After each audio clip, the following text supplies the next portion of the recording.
Hello, moi c'est Edouard Moi, c'est Pierre. et nous avons un camping-car. Nous avons décidé il y a 1 an et demi de nous lancer dans le monde du camping-car. Pour ceux qui ne connaissent pas notre projet et ceux qui viennent de découvrir notre chaîne YouTube, nous avons pris un camping-car. Oh, comme ça, après réflexion, on a pris un S194 et il s'avère que 9 mois après l'achat de notre camping-car, on s'est rendu compte qu'on n'avait pas fait forcément le bon choix. Et là, aujourd'hui même, on est sur le point de faire la reprise de notre camping-car pour la semaine prochaine récupérer le nouveau qui est un pilote 720, un P720. Voilà, donc on voulait tout simplement vous partager aujourd'hui le grand nettoyage de notre camping-car, qu'en réalité on l'a fait le week-end dernier. Donc on voulait partager ce moment avec vous, un moment qui est très émouvant parce que on voit tous nos souvenirs défiler.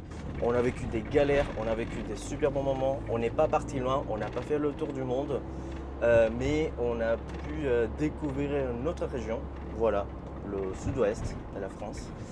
Et on est très content, on a vraiment beaucoup aimé et c'est la raison pour laquelle on change des camping-cars pour avoir plus de confort parce que on voyage avec nos chiens et notre chat. On va prochainement vous partager des vidéos sur le nouveau camping-car. Je l'ai déjà fait dans la chaîne. La précédente vidéo, c'était une vidéo où on expliquait notre projet, le changement.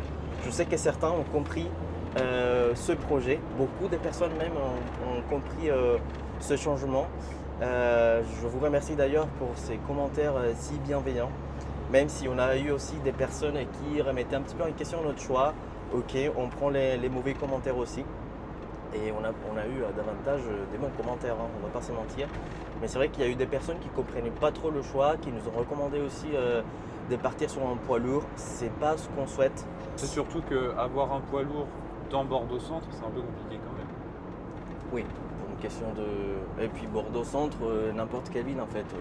Tu ne te promènes pas facilement avec un poids lourd en ville. C'est plus simple d'avoir. Bref, donc on vous remercie quand même pour ces commentaires. Je vous laisse quelques images pour le nettoyage et je vais vous faire après peut-être d'autres petites vidéos.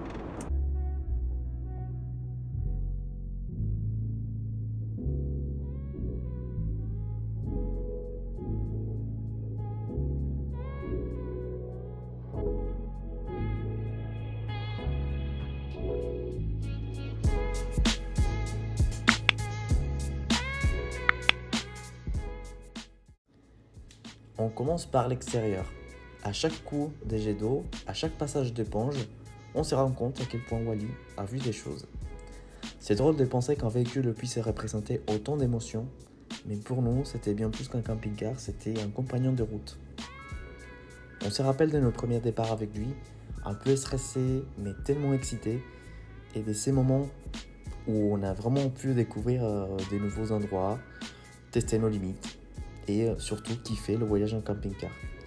C'est pour ça que je pense qu'aujourd'hui, le laver, c'est presque un geste de gratitude et on lui rend vraiment un peu de ce qu'il nous a offert.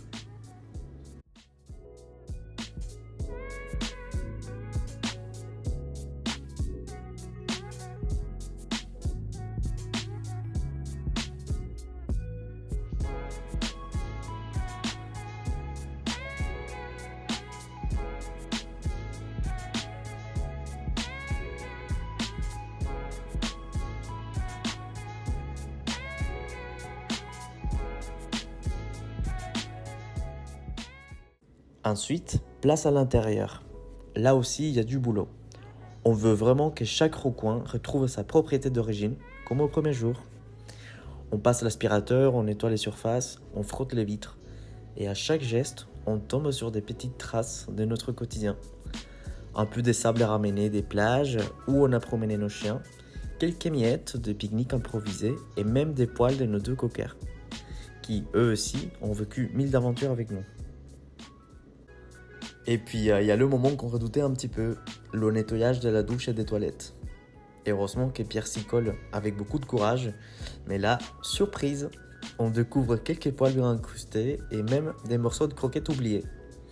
Oui, les traces de nos deux loulous qui ont visiblement laissé leur signature partout.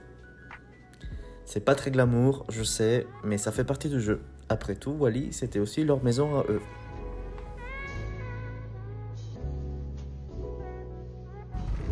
Bon, il n'y a rien de stressant, mais Pierre stresse quand même. Là, on arrive. Bon, c'est la dernière fois qu'on le voit. Non. Bon, on a quand même on a eu une mauvaise nouvelle. En fait, on savait que dans le camping-car, comme on vous a expliqué, on vous a pas donné tous les détails, mais on a eu des problèmes, quelques problèmes, notamment un problème avec la casquette du Challenger. Et on nous avait dit au concessionnaire, on l'a acheté, qu'ils allaient faire les réparations.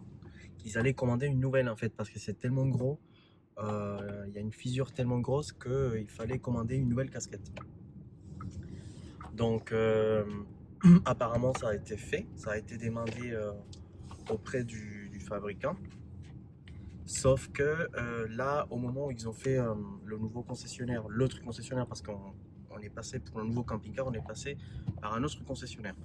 Au moment de faire la reprise du véhicule, ils se sont rendus compte qu'il y avait ce gros problème-là quand ils ont contacté le concessionnaire qui nous a vendu le Challenger. Là, dans la foulée, aujourd'hui même, le concessionnaire n'avait pas des traces de ces demandes-là, des casquettes. Et donc, c'est une grosse galère parce que le camping-car est pété. Ils peuvent pas. La reprise n'est pas encore été validée. Pas sur le papier en tout cas. Et donc là, on a une grosse galère par rapport à ça.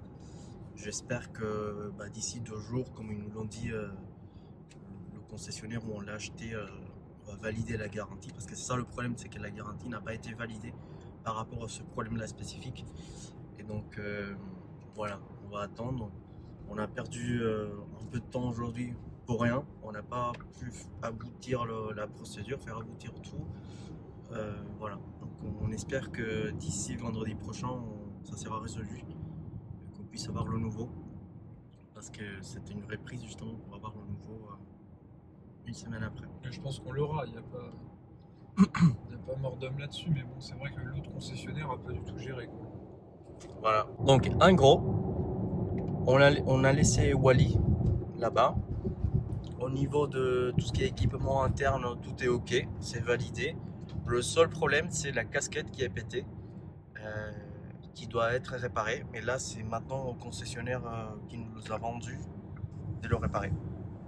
Donc nous, on a fait déjà notre travail. Il faut juste annuler une ancienne carte grise et puis après, c'est tout. Voilà. Ils nous ont rassurés, ils nous ont dit que ça n'aura pas d'incidence pour la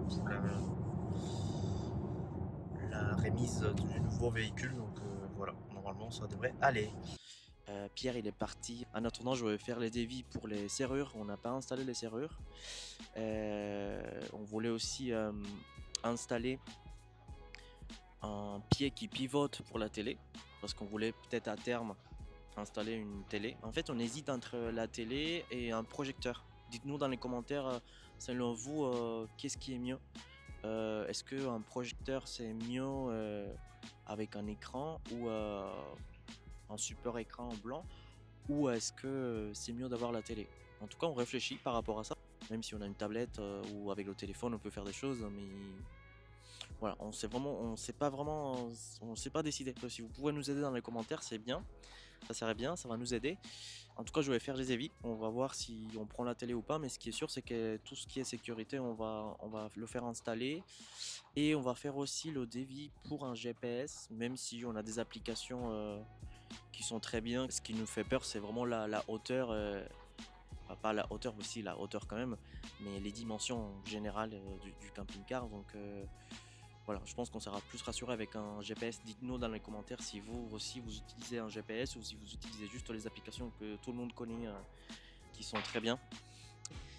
Et merci d'être là, merci pour vos commentaires, merci pour vos likes. Et voilà, ça nous motive à faire un peu plus de vidéos. Au début, c'est vrai qu'on était un peu timide. Il y en a qui m'ont dit Edouard, t'étais un peu timide dans tes vidéos. Oui, c'est pas facile, c'est tout nouveau pour nous, hein, ce système de faire des vidéos, de partager notre quotidien. Mais je pense qu'au fur et à mesure, ça va être plus fluide. En tout cas, je vous remercie pour vos commentaires, vos likes. Ça va nous aider à partager voilà, nos expériences. Et puis on s'est dit à une prochaine vidéo. Bye bye.